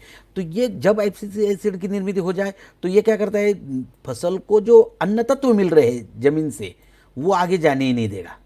तो यहाँ पर स्पीड ब्रेकर का काम करता है। और जैसे आगे अन्न तत्व पत्तों की तरफ नहीं जाएंगे तो पत्ते सूखने लगेंगे। पत्ते सूखने का एक कारण ये भी है, मगर हरित संजीवनी का छिड़काव अगर रहेगा, हरित संजीवनी स्टेज नंबर 4 का जब छिड़काव होता है तो ये सबसे महत्वपूर्ण काम करता है, ये एब्सिसिक एसिड की निर्मित को होने ही नहीं देता, एब्सिसिक एसिड की निर्मित को कंट्रोल कर देता है। तो उस वजह से क्या है, फसल में संतुलित स्वरूप में अन्न तत्व मिलने में मदद होती है और उससे पत्तों की, फूलों की, फलों की गिरावट रुकती है और फसल सशक्त रहती है। आपको पेस्टिसाइड के प्रमाण कम लगता है, मगर इसका मतलब ये नहीं हुआ, देखो आपने हरित संजीवनी ट्रीटमेंट का इस्तेमाल किया, इस वजह से आपको पेस्टिसाइड का प्रमाण कम लगा, इसका मतलब ये नहीं है कि हरित संजीवनी ये पेस्टिसाइड है, बिल्कुल नहीं। ये फसलों में एक ऐसी ट्रीटमेंट है, ऐसी परिस्थिति निर्माण करता है कि फसलों की अच्छी वृद्धि होती है, फलों की अच्छी वृद्धि होती है, ज़्यादा से ज़्यादा फूलों का रूपांतरण फलों में होता है, फसल को संतुलित अन्न तत्व मिलने के कारण फसल की सशक्त वृद्धि होती है। और जब सशक्त वृद्धि होती है तो नेचुरली उस फसल में बीमारियों का और कीटकों का अटैक कम होता है। जैसे अगर आदमी अच्छा रहे, तंदुरुस्त रहे, अब देखो अभी कोरोना का बहुत पूरे विश्व में माहौल चल रहा है, मगर इसमें एक बात है, जिनकी इम्यूनिटी पावर अच्छी है, आदमी की रोग प्रतिरोधक क्षमता अच्छी है, उसे कोरोना का अटैक नहीं हो रहा है और नहीं हो सकता, क्योंकि उसके शरीर में उतनी ताकत है कि वो उस विषाणु से लड़ सकता है। मगर इसमें सबसे ज़्यादा जल्दी अटैक किसके ऊपर हो रहा है? जो ऑलरेडी किसी न किसी डिसीज से, किसी न किसी बीमारी से बीमार है, उन लोगों पर बहुत जल्दी अटैक हो रहा है।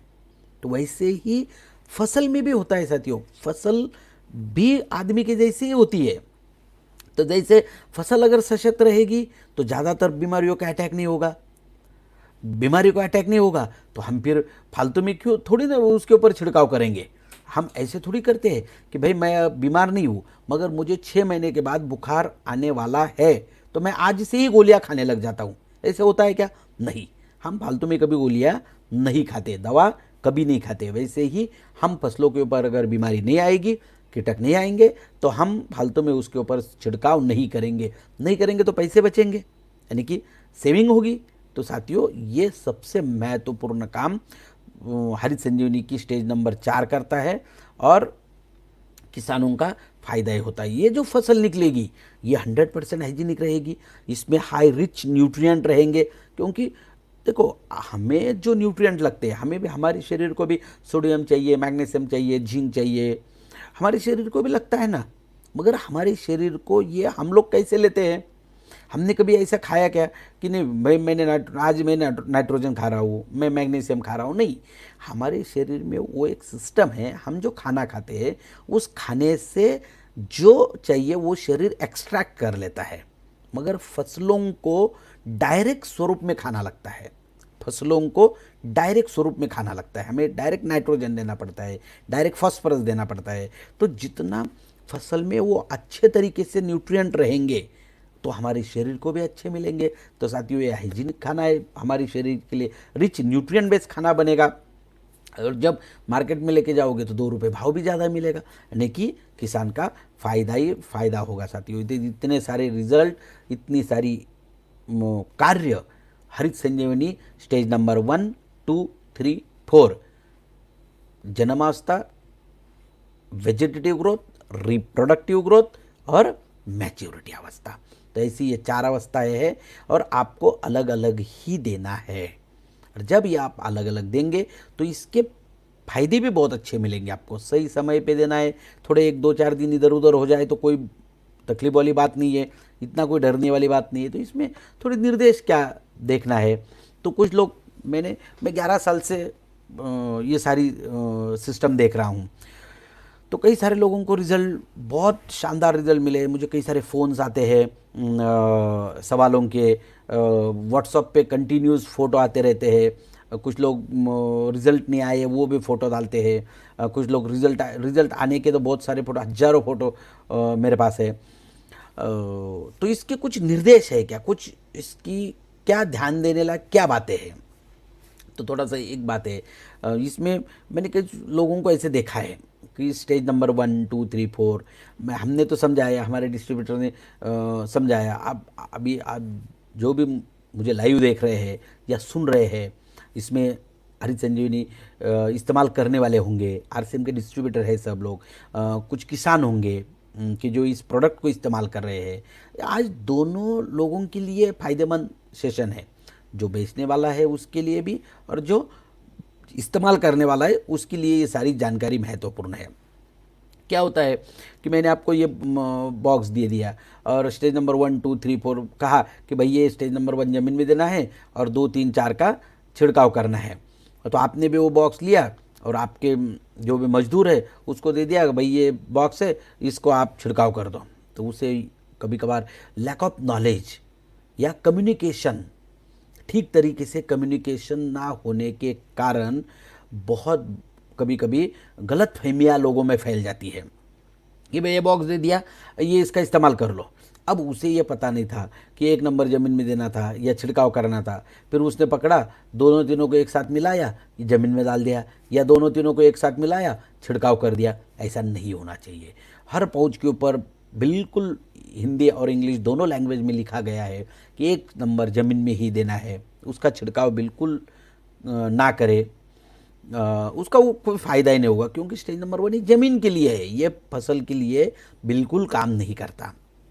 अब प्रक्रिया नंबर 2, 3, 4 का छिड़काव करना है या इसे भी ज़मीन में देना है, कुछ लोग कहते हैं सर कौन छिड़काव करेगा, छिड़काव करना है तो 150 रुपये 200 रुपये मजदूर के लिए लगते हैं, सर हम तो काम नहीं करते। नहीं सर, जो देखिए 2 3 4 ये छिड़काव वाला है तो छिड़काव ही करना पड़ेगा, उसका ज़मीन में देखिए आपको उतना फ़ायदा नहीं मिलेगा। अगर आपका पेशेंट हॉस्पिटल में एडमिट होता है, आईसीयू में एडमिट है, इंटेंसिव केयर में एडमिट है और उसको सलाइन दी गई है, अब सलाइन लगा दी है और वो पेशेंट कहे कि सर ये सलाइन तो धीरे धीरे जाएगी, एक काम करता हूँ आप सलाइन में से वो निकाल दो, मैं एक साथ पी जाता हूँ, चलेगा क्या? नहीं चलेगा, कोई फ़ायदा नहीं होगा, क्योंकि वो ब्लड इसमें ही जानी चाहिए, ब्लड में ही जानी चाहिए, वो पीने से फ़ायदा नहीं होगा। वैसे 2 3 4 ये छिड़काव करके पत्तों के द्वारा ही फसल के शरीर में जानी चाहिए, ये ज़मीन से उसका फ़ायदा नहीं होगा। अब 2 3 4 का छिड़काव करते समय सिंपल सी बात है, क्योंकि बाकी भी आप छिड़काव करते रहते हैं, कई सारे कीटनाशक है, फफूंदनाशक है, उसके साथ छिड़काव करते हैं। तो 2 3 4 का छिड़काव करते समय आप किस किस में मिला के कर सकते हैं? बिल्कुल कर सकते हैं। 2 3 4 का या जिसका भी आपको छिड़काव करना है, आप किसी भी सभी प्रकार के कीटनाशक फफूंदनाशक के साथ मिला के छिड़काव कर सकते हैं। कभी कभार खरपतवार नाशक का छिड़काव करते हैं हम लोग। बहुत सारे लोग जो ज़मीन में खरपतवार आता है, केर कचरा उगता है, तो उसको मारने के लिए खरपतवार नाशक का इस्तेमाल करते हैं। उसमें भी 2 3 4 को छिड़काव मिला के छिड़काव कर सकते हैं।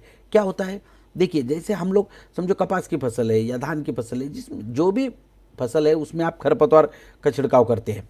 खरपतवार की वजह से क्या होता है, अपनी फसल तो बचती है, खरपतवार मरती है, खरपतवार जलने लगती है, मगर उसका झटका हमारे फसल पे भी बैठता है। कुछ देखो, अगर उसने दूसरी फसल को मारा है तो ये फसल को भी कुछ ना कुछ तो डैमेज होगा ही होगा ना। जैसे एक छोटा सा एग्जांपल देता हूँ मैं आपको। कैंसर जब आदमी को होता है तो कैंसर के लिए कौन सी ट्रीटमेंट होती है? केमोथेरेपी दी जाती है। और जब केमोथेरेपी दी जाती है तो excess growth of tissues, cancer में एक्सेस ग्रोथ होती है टिश्यूज़ की, और उन्हीं टिश्यूज़ को हमें मारना है। तो जब केमोथेरेपी होती है तो आदमी अशक्त होने लगता है, आदमी की प्रतिकार शक्ति बड़े पैमाने पे कम होती है साथियों। तो उस समय अगर इम्यूनिटी बूस्टर या उसे बचाने वाली उसको साइड में दवा दी जाए तो जल्दी आदमी रिकवर होता है। वैसे ही फसल में खरपतवार नाशक जब दिया जाता है तो फसलों को भी झटका बैठता है, तो उसमें मिला के आप दे सकते हो। अब ये एक बहुत बड़ा सवाल आता है बहुत सारे लोगों का कि सिर्फ अल्कलाइन दवा क्या होती है, कि सिर्फ अल्कलाइन दवा के साथ या बोरोडो मिश्रण के साथ ना दे। अल्कलाइन दवा का मतलब क्या होता है साथियों? देखिए, पीएच होता है 7 के नीचे जो पीएच है एसिडिक, और 7 से ज़्यादा 7 से ज़्यादा जिसका पीएच है वो अल्कलाइन है। मगर आप इस सारी चक्कर में नहीं जाना, मैं एकदम सिंपल आपको इसका फंडा बता देता हूँ। देखो, हम बिजनेसमैन बनना है, हमें मार्केटिंग का काम करना है, तो छोटी छोटी चीज़ों को सीखना बड़ा ज़रूरी होता है।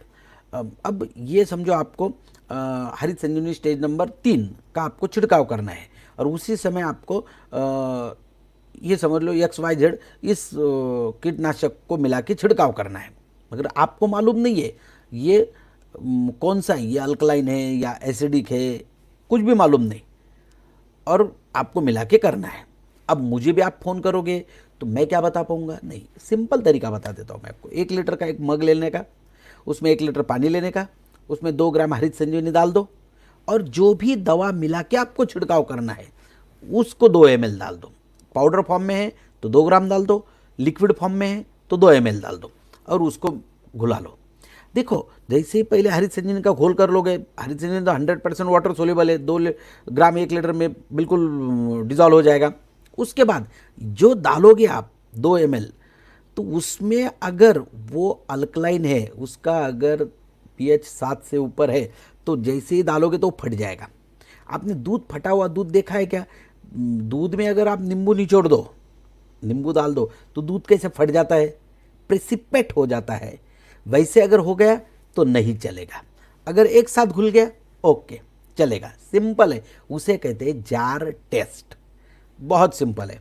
तो साथियों, प्रक्रिया नंबर 2 3 का छिड़काव करते समय जमीन गिल्ली होनी चाहिए, या छिड़काव के बाद पानी देने की व्यवस्था चाहिए, ये एक बड़ा महत्वपूर्ण है। छोटी छोटी चीज़ें हैं। नहीं तो कई सारे लोगों का लोग बोलते हैं सर आपका प्रोडक्ट पहले जैसा रिजल्ट नहीं दे रहा है। ऐसा नहीं होता है। देखो ये प्रॉब्लम आपको कब आएगी, मार्च अप्रैल मई ये महीने में, क्योंकि अभी धूप बहुत तेज होती है। और ये तेज धूप में आप जब छिड़काव करते हो तो पत्तों में क्या होता है, जैसे ही छिड़काव होगा 2 3 4 का, तो फसल की भूख बढ़ती है।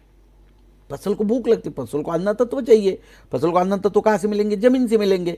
और जमीन से कब मिलेंगे, जब जमीन में मॉइस्चर हो, नमी हो, तब अन्न तत्व मिलेंगे। अगर उतनी पर्याप्त मात्रा में नमी नहीं है और आपने छिड़काव कर दिया तो फसल हरी भरी होने की जगह थोड़ी सूखने लगेगी। और फिर लोग क्या कहते हैं, सर आपके प्रोडक्ट का रिजल्ट नहीं आया। बिल्कुल उनका दोष नहीं है, ये नेचुरल क्लाइमेट की वजह से हुआ है। तो साथियों इतना ध्यान रहे, ज़मीन थोड़ी सी गीली होनी चाहिए, या तो उसके छिड़काव के बाद पानी देने की व्यवस्था चाहिए। बाकी कुछ इससे कोई बहुत बड़ा नुकसान नहीं है, आपके फसल में नुकसान होने का कोई कारण ही नहीं है। अब अच्छे परिणामों के लिए 2 3 4 का छिड़काव सुबह 11 बजे के पहले या 5 बजे के बाद करना चाहिए, बिल्कुल सही है। गुड। अब ये क्यों, सिर्फ हरित संजीवनी का ही नहीं, आप कोई भी स्प्रे करते हो, जो भी जितने भी छिड़काव करते हो, वो सुबह या शाम को करें। अभी ये समय में क्या होता है, मार्च अप्रैल मई, जब धूप तेज होती है, किसी भी महीने में जब धूप तेज होती है तो दोपहर के समय फसल की जो मेटाबॉलिज्म है, रिस्पायरेटरी सिस्टम है, वो स्लो हो जाती है। साथियों आदमी की हो जाती है तो फसल की तो होगी ही होगी। अभी इतनी कड़ी धूप है, अगर हम सुबह नहा धो के जब मार्केट में जाते हैं या बाहर जाते हैं, अभी लॉकडाउन में तो काफ़ी लोग घर में ही बैठे हुए हैं, जब बाहर जाते हैं तो आदमी की दोपहर 2 3 बजे की स्थिति देखो कैसे होती है। आदमी भी थोड़ा लेजी हो जाता है धूप में। तो इसका मुख्य कारण ही वही है। वैसे फसलों की जो स्टोमाज है, उनकी ओपनिंग कम होती है। पत्तों के बाजू बाजू में जो स्टोमाज होते हैं उनकी ओपनिंग कम होती है, रिस्पायरेशन उससे चलता है। तो वो कम होने के कारण फसल की एब्जॉर्प्शन कैपेसिटी कम हो जाती है। उस वजह से दोपहर में छिड़काव ना करें। और हरित संजीवनी स्टेज नंबर 1 2 3 4 ये 100% इको फ्रेंडली है, 100% पशु पक्षी पर्यावरण के लिए सुरक्षित है। कोई भी किसी भी तरह का इससे कोई नुकसान नहीं है। फसल पे होगा तो इसका फ़ायदा ही होगा, अन्यथा इसका कोई भी नुकसान नहीं हो सकता। साथियों अब देखिए, मैं हमेशा कहते आ रहा हूँ कि एग्रीकल्चर बिजनेस ये कोई सीजनेबल बिजनेस नहीं है। अब बहुत सारे लोगों का ये जो कॉन्सेप्ट था, ये जो मन में विचार था, वो काफ़ी लीडरों का कम हो रहा है कि भाई एग्रीकल्चर प्रोडक्ट, हरित संजीवनी के प्रोडक्ट ये साल भर चलने वाले प्रोडक्ट है, 1 साल चलने वाले प्रोडक्ट है। ये कोई एक दिन का प्रोडक्ट नहीं रहा है, क्योंकि हमें फसल के बारे में धीरे धीरे जानकारी होने लग गई है, सीज़न के बारे में जानकारी होने लग गई है। तो अभी देखिए भारत देश में 2 सीज़न है महत्वपूर्ण। अगर थोड़ा इसका और अभ्यास करेंगे आप तो आपके और ध्यान में आएगा कि 12 महीने हरित संजीवनी पे आप काम कर सकते हो। जो अभी मई में स्टार्ट हुआ है खरीफ सीज़न, 4 महीने चलेगा, मई जून जुलाई अगस्त तक चलता है खरीफ का सीज़न, क्योंकि हर राज्य में अलग अलग बुआइयाँ होती ही रहती है। तो जैसे अगस्त एंड तक 4 महीने ये सीज़न हुआ, और फिर नवंबर से रबी का सीज़न स्टार्ट हो जाता है, नवंबर दिसंबर जनवरी फरवरी, यानी कि 12 महीने में आप मुझे बताइए सर, 4 महीने खरीफ, 4 महीने रबी, 8 महीने तो 2 सीज़न है ही है। और पूरे भारत देश में होते हैं, ऐसा कोई राज्य विभाग रीजन कोई नहीं बचा है कि जहाँ पर ये 2 सीज़न नहीं है। और ऑल सीज़न क्रॉप है भारत देश में। कौन से क्रॉप, सब्जियों के, वेजिटेबल्स, टमाटर, बैंगन, भिंडी, मिर्च, शिमला मिर्च, पत्ता गोभी, चौली, लौकी, प्याज, जितनी भी सब्जियां हैं, आप मुझे बताइए कौन सा ऐसा महीना है कि जिस महीने में सब्जियां नहीं मिलती। हर महीने में मिलती है और हर जगह पे मिलती है। तो भारत देश में 12 महीने सब्जियों का उत्पादन होता है। लगभग भारत देश में जितनी कल्टीवेटेड लैंड है, यानी कि जितनी जमीन पे बुआई होती है, लगभग भारत देश में खरीफ और रबी दोनों का हिसाब अगर करें तो 30 करोड़ से ज़्यादा एकड़ जमीन पर फसलों की बुआई होती है। उसमें से 10 से 15%, 10 to 15% 12 महीने वेजिटेबल की बुआई होती है सर, सब्जियों की बुआई होती है। इतने बड़े पैमाने पे रेगुलर और गारंटेड मार्केट आपके पास है। अगर आप इसको कैश कर पाओ तो बड़े पैमाने पे इसका बिजनेस हो सकता है। ये बिजनेस के लिए मैंने आपको बताया साथियों। तो ये हरित संजीवनी प्रोडक्ट की चारों स्टेजेस की जानकारी देने का प्रयास मैंने किया। छोटे छोटे सवाल आते हैं हरित संजीवनी में। कॉटन की जानकारी देने से पहले मैं थोड़ी सी उन सवालों के ऊपर भी चर्चा करना चाहूँगा कि हरित संजीवनी, अब जब हरित संजीवनी का हमने इस्तेमाल किया है सर, तो फिर बाकी कौन से खाद देने चाहिए या फिर कौन से कीटनाशकों का इस्तेमाल करना पड़ेगा। साथियों पहले ध्यान दीजिए, हरित संजीवनी ये ना तो कोई खाद है, ना कोई पेस्टिसाइड है, ना कोई फंगीसाइड है, ये ट्रीटमेंट है। फसल के अलग अलग अवस्थाओं में काम करने वाली ट्रीटमेंट है। तो उस वजह से ना आप हरित संजीवनी का इस्तेमाल करने के बाद आपको पेस्टिसाइड देने की ज़रूरत पड़ेगी, ऐसा नहीं हो सकता। सिर्फ एक है कि हरित संजीवनी की वजह से आपके फसलों में रोग प्रतिरोधक क्षमता बड़े पैमाने पे बढ़ती है। उस वजह से कुछ हद तक आपको पेस्टिसाइड के प्रमाण कम लगेगा, कीटकों का प्रमाण कम आएगा, बीमारियों का प्रमाण कम होगा। तो बीमारियों का प्रमाण अगर कम होगा तो आपको बहुत ज़्यादा छिड़काव करने की ज़रूरत नहीं पड़ेगी। और खाद अगर देने हैं तो खाद जो आप रेगुलर खाद दे रहे हो, देते आ रहे हो, वो तो आपको देने ही पड़ेंगे। उसमें आप 20 से 25% की बचत कर सकते हो, कटौती कर सकते हो, क्योंकि फसलों को लगने वाले खाद है, नाइट्रोजन है, फास्फोरस है, पोटेशियम है, मैग्नीशियम है, सल्फर है, जिंक है। तो ये फसलों को लगने वाले मुख्य खाद है, तो वो आपको देने ही पड़ेंगे। तो साथियों कॉटन, मैं अभी कपास की फसल पे आ रहा हूँ। बहुत बड़े पैमाने पे भारत देश में बहुत बड़े पैमाने पे होने वाली ये जो फसल है और कैश क्रॉप, किसान को सबसे ज़्यादा पैसे देने वाली क्रॉप है। वर्ल्ड में भारत देश का बहुत अच्छे नंबर लगता है। तो ये देखो कपास के अलग अलग स्थित्यंतर है, अलग अलग स्टेजेस है। जैसे कपास लगाने के बाद यहाँ तक आओगे तो आप वेजिटेटिव ग्रोथ है, फिर वहाँ से या फ्लावरिंग स्टेज है, फ्लावरिंग, फिर यहाँ से रिपाइनिंग स्टेज यानी कि मैच्योरिटी स्टेज है। तो ये अलग अलग स्टेजेस पे हम लोग चर्चा करेंगे, अलग अलग खादों पर चर्चा करेंगे। कपास की बुआई होती है। कपास की बुआई अंतर के हिसाब से होती है, हर एक रीजन में अलग अलग ये होते हैं। उसकी जो लागवड़ होती है, बुआई होती है, तो उसका डिस्टेंस किया जाता है, डिस्टेंस रखा जाता है। तो 4x4 पे, 4x2 पे, 4x1.5 पे, 4x1 पे, 3x1 पे या 5x2.5 पे। जैसे बरसात की फसल पे होने वाली बुआई अलग होती है और जिनको पानी देने की व्यवस्था है तो वहाँ पर डिस्टेंस अलग अलग रखा जाता है। यानी कि दो पौधे लगाने के बीच में का डिस्टेंस, जैसे ये दो पौधे लगाए हमने, तो इनका ये डिस्टेंस और ये डिस्टेंस, इस डिस्टेंस को गिना जाता है। तो साथियों ये अलग अलग डिस्टेंस मैंने आपको दिखाए, ये अलग अलग एरिया के हिसाब से होते हैं। तो सोइंग टाइम क्या है, कपास का सोइंग टाइम क्या है, तो भी 30 करीबन अब कपास की बुआई स्टार्ट हो गई है 25 मई से। जहाँ पर पानी देने की व्यवस्था है वहाँ से 25 मई से कपास की बुआई स्टार्ट हो जाती है।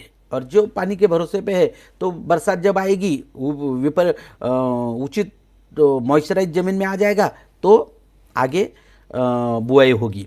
तो जब फसल की बुआई होगी, कपास की बुआई आप करोगे, तो बुआई करते समय या करने के 30 से 35 दिनों तक आपको हरित संजीवनी सॉइल हेल्थ स्पेशल 500 ग्राम और हरित संजीवनी प्रक्रिया नंबर 1 250 ग्राम 1 एकड़ में ज़मीन में देना है। दोनों को एक साथ मिला के ज़मीन में देना है। उसी समय बुआई करते समय फसल में बेसल डोज क्या देना है, क्योंकि बेसल डोज बहुत महत्वपूर्ण होता है किसी भी फसल के लिए। जब फसल बुआई होती है तो उसे बेसल डोज कहा जाता है। तो ये बहुत महत्वपूर्ण है, क्योंकि जन्म अवस्था से ही आप अगर उसको खाद देना चालू करोगे, अन्न तत्व देना चालू करोगे, तो उसकी ग्रोथ अच्छी होती है। तो बेसल डोज है urea 50 kg, super phosphate 50 kg और पोटास 25 kg 1 एकड़ ज़मीन में देना है। और उसी समय माइक्रोन्यूट्रिएंट का भी बेसल डोज, ये पूरा बेसल डोज में आता है। बेसल का मतलब बेस पे देने वाला। तो माइक्रोन्यूट्रिएंट की बड़ी जरूरत होती है, सूक्ष्म अन्न तत्वों की कपास में जरूरत होती है। मैग्नीशियम सल्फेट है, जिंक सल्फेट है, उसके बाद सल्फर ग्रैन्यूल है, और सल्फर 90% WDGS है, बोरैक्स है, मैग्नीशियम, जिंक, सल्फर और बोरान, इसकी जरूरत होती ही है, क्योंकि शुरू में फसल की वेजिटेटिव ग्रोथ में नाइट्रोजन काम आता है। तो फास्फोरस फसल के जड़ों की वृद्धि करने में काम में आता है, इसलिए बेसल डोज में फास्फोरस होना ही चाहिए। बेसल डोज में फास्फोरस की जरूरत पड़ती है। फिर बेसल डोज में सल्फर है, बोरान है, मैग्नीशियम सल्फेट है और जिंक सल्फेट है। तो ये बेसल डोज में आपको जमीन में देना है। आप इसका स्क्रीनशॉट ले सकते हो। साथियों, वेजिटेटिव ग्रोथ, जब फसल जमीन के ऊपर आती है करीबन 35 से 40 दिन की हो जाती है, फसल कपास की फसल जब 35 से 40 दिन की हो जाती है, तब हरित संजीवनी स्टेज नंबर 2 100 ग्राम पाउडर है, 1 लीटर पानी में 1 ग्राम, यानी कि 100 लीटर पानी बनेगा। और उसमें क्या करना है आपको, स्प्रेमैक्स को 1 ml मिलाना है, 1 ml मिलाना है। स्प्रेमैक्स ये कंपलसरी है। स्प्रेमैक्स जो अपना प्रोडक्ट है ये कंपलसरी, हर छिड़काव के साथ स्प्रेमैक्स को मिलाना जरूरी है। तो ये छिड़काव आपको 35 से 40 दिन कपास की फसल की बुआई करने से 35 से 40 दिनों में आपको जमीन में फसल के ऊपर छिड़काव करना है। अब इसके साथ कोई सूक्ष्म अन्न तत्वों का छिड़काव करना है क्या? हाँ, 19-19 19-19 NPK, इसका 1 लीटर पानी में 5 ग्राम लेके इसके साथ मिला के छिड़काव कर सकते हैं। और इस दरम्यान आपके फसल पर अगर रस चूषक कीटकों का या फफूंद का कोई प्रकोप दिखाई दे रहा है तो ही रैपिड 2 ml और डिफेंड 2 ग्राम मिला के छिड़काव करें, अन्यथा करने की जरूरत नहीं है। अब हमने बेसल डोज दिया बुआई करते समय, तो दूसरा बुआई के 25 से 30 दिनों के बाद आपको खादों का डोज देना आवश्यक है। और उसमें urea 30 kg, super phosphorus 25 kg, super phosphate 25 kg और पोटास 25 kg, NPK तीनों का भी डोज देना आवश्यक है। उसके बाद फ्लावरिंग स्टेज, जैसे फसल को फूल लगने लगते हैं तो फ्लावरिंग स्टेज में आ गया। फ्लावरिंग स्टेज में स्टेज नंबर 3 फसल की बुआई करने से, यानी कि स्टेज नंबर 2 का आपने छिड़काव किया उससे 15 दिन, यानी कि 35 से 40 दिनों में हमने ये दिया था स्टेज नंबर 2, तो ये 55 से 60 दिनों में, 55 से 60 दिनों में बराबर आपकी फ्लावरिंग स्टेज आती है। तो 1 लीटर पानी में 1 ग्राम, स्टेज नंबर 3 150 ग्राम पाउडर है, 1 लीटर पानी में 1 ग्राम, 150 लीटर पानी बनेगा। स्प्रेमैक्स डालना है उसमें 1 ml और छिड़काव करना है। और इस समय कौन से अन्न तत्वों का छिड़काव करना है? 13-0-45 अगर आप पर लीटर 5 ग्राम डाल के छिड़काव करेंगे तो बहुत अच्छे रिजल्ट आपको मिलेंगे। इसके बाद इस अवस्था में अगर सकिंग पेस्ट और फफूंद का अटैक है तो फिर रैपिड 2 ml और डिफेंड 2 ग्राम डाल के छिड़काव करना चाहिए। और इस दौरान खाद कौन सा देना है? यूरिया 30 kg और पोटास 25 kg। बुआई करने के 50 से 55 सेम डेज, यानी कि फ्लावरिंग स्टेज में, हर स्टेज में अन्न, क्योंकि कपास की फसल बड़ी होती है, इस कपास को ज़्यादा अन्न तत्वों की जरूरत होती है साथियों। उसके बाद मैच्योरिटी, जैसे फूलों का रूपांतरण फलों में होने लग जाए, टिंडे लगने लग जाए, टिंडे जब लगने लगेंगे तो फसल के और अन्न तत्वों की रिक्वायरमेंट बढ़ जाती है, बड़े पैमाने पे अन्न तत्वों की रिक्वायरमेंट बढ़ती है। इस दौरान स्टेज नंबर 4 हरित संजीवनी प्रक्रिया नंबर 3 का जब छिड़काव होगा उसके 15 दिन के बाद, यानी कि 55 से 60 दिनों में किया था, ये कब आएगा? 65 से 70 दिनों में, 70 से 75 दिनों में, यानी कि राइट आपकी मैच्योरिटी स्टेज आएगी। तो उस दौरान आपको इसका छिड़काव करना है। 005234 ये 5 ग्राम मिला के छिड़काव कर सकते हैं। और ज़रूरतों के अनुसार इस दौरान तो फसल पे बीमारियों का अटैक आता ही है, रैपिड 2 ml या डिफेंड 2 ग्राम लेके आप छिड़काव कर सकते हो। और इस दौरान नाइट्रोजन का 30 kg का, यानी कि यूरिया का 30 kg का आपको डोज देना है। तो इसके बाद ड्रिप द्वारा अगर देना है तो उसका एक अलग, जिनके पास ड्रिप पे है तो ड्रिप का एक अलग चार्ट दिया हुआ है। अब कपास के फसल पे आने वाली बीमारियां कौन सी है? देखिए ये सब बीमारियां हैं, मगर इसका मतलब ये नहीं कि ये सभी बीमारियां आपके फसल पे आएगी, बिल्कुल नहीं। सभी बीमारियां आपके एक आदमी के फसल पे कभी नहीं आएगी। ये अलग अलग विभाग में अलग अलग बीमारियां आ सकती है, या तो एक भी बीमारी आपके फसल पे आ नहीं सकती, ऐसा कोई ज़बरदस्ती नहीं है। तो इसमें फफूंद बीमारी आती है, बैक्टीरियल बीमारी है, नेमाटोड है, सकिंग पेस्ट है। तो ये इसमें फफूंद फफूंद कौन से है, तो एक एक चीज़ देखेंगे। फफूंद में अल्टरनेरिया आता है, तो अल्टरनेरिया जब आएगा तो इसमें छिड़काव कौन सा करना है। डिफेंड 2 ग्राम है, मेटालॉक्सिल 4% और मैंकोजिप 4%, रिडोमिल गोल्ड नाम का एक प्रोडक्ट आता है ट्रेड नेम का, 2 ग्राम लेके स्प्रेमैक्स 1 ml लेके छिड़काव करना है। और इस दौरान अगर सकिंग पेस्ट का अटैक है तो रैपिड कंपलसरी उसमें 2 ml मिलाना है। ये अलग अलग विभागों में अलग अलग फसल पे अलग अलग बीमारी आती है। ये मैं सब सिर्फ जानकारी आपको दे रहा हूँ, इसका मतलब ये सभी छिड़काव आपको आपके फसल पे करना है ऐसा बिल्कुल नहीं है। तो फ्यूजेरियम विल्ट ये थोड़ी कॉमन बीमारी है फ्यूजेरियम विल्ट की, तो फसल ऐसी खड़े खड़े सूख जाती है। Defend 2 gram, mancozeb of carbon enzyme साफ करके एक प्रोडक्ट आता है, 2 ग्राम लेना है 1 लीटर पानी में। स्प्रेमैक्स 85 का 1 ml लेना है, 1 लीटर पानी में इसका छिड़काव करना है। और इसी दौरान अगर सकिंग पेस्ट का अटैक है तो रैपिड को मिलाना है। और उसके साथ साथ उसको कुछ ज़मीन में ड्रेंचिंग भी करना है, क्योंकि ये फ्यूजेरियम विल्ट ये जड़ों में भी आता है। तो उसको कॉपर ऑक्सीक्लोराइड 2 ग्राम और स्प्रेमैक्स उसमें 1 ml लेके ज़मीन के पौधों के आजू बाजू में वो पानी डालना है, तो वो ज़मीन से भी उसको आपको असर मिलेगा। उसके बाद वर्टिसिलियम विल्ट, ये सब फंगस की अलग अलग प्रकार है डिसीज के। डिफेंड 2 ग्राम, कैप्टन 50% 2 ग्राम और स्प्रेमैक्स 1 ml लेके। और इस दौरान अगर सकिंग पेस्ट का अटैक है तो रैपिड को 2 ml लेके छिड़काव करना है। राइजोक्टोनिया ये भी एक फफूंद का ही प्रकार है। इसमें डिफेंड 2 ग्राम, मैंकोजिप कार्बन डाइऑक्साइड साफ ट्रेड नाम का प्रोडक्ट आता है, 2 ग्राम वो लेके स्प्रेमैक्स 1 ml डाल के छिड़काव करना है। और इस दौरान अगर सकिंग पेस्ट का अटैक है तो रैपिड कंपलसरी देना है। इसमें ड्रेंचिंग भी करना है। राइजोक्टोनिया में मेटालॉक्सिल 35% का 1.5 ग्राम और स्प्रेमैक्स 85 अपना 1 ml 1 लीटर पानी के हिसाब से ज़मीन में ड्रेंचिंग करना है। पाउडरी मिल्ड्यू ये एक प्रकार है, वो भी काफ़ी कॉमन बीमारी है कपास के फसल पर। पत्तों के पीछे ऐसे वाइट कलर की आती है, तो ये सल्फर की वजह से आती है। सल्फर 80% WD-10 जो आता है मार्केट में कई सारे बड़े पैमाने पे मिलता है। ये तो 2 ग्राम 1 लीटर पानी में स्प्रेमैक्स 1 ml लेके इसका छिड़काव करना है। बैक्टीरियल ब्लाइट ये कॉमन बीमारी है। कॉपर ऑक्सीक्लोराइड 50% 2 ग्राम, स्ट्रेप्टोसाइक्लिन 6 ग्राम प्रति 50 लीटर पानी में। इसका प्रमाण थोड़ा ध्यान से समझना है आपको। ये 50 लीटर पानी में है तो कॉपर ऑक्सीक्लोराइड कितना डालना पड़ेगा आपको, फिर 100 ग्राम डालना पड़ेगा। तो इस हिसाब से इसका प्रमाण लेके स्प्रेमैक्स 1 ml डाल के इसका छिड़काव करना है। और दूसरा है डिफेंड कैप्टॉप करके आता है 2 ग्राम और स्प्रेमैक्स 1 ml डाल के छिड़काव करना है। रस चूषक कीट, ये तो बीमारी हो गई, अभी तक बीमारी पे बात कर रहे थे हम लोग, अभी कीटकों पे बात करेंगे। रस चूषक कीट, फिर thrips, mites, red mite, aphid, leafhopper, ये तो हमने देखी ही है।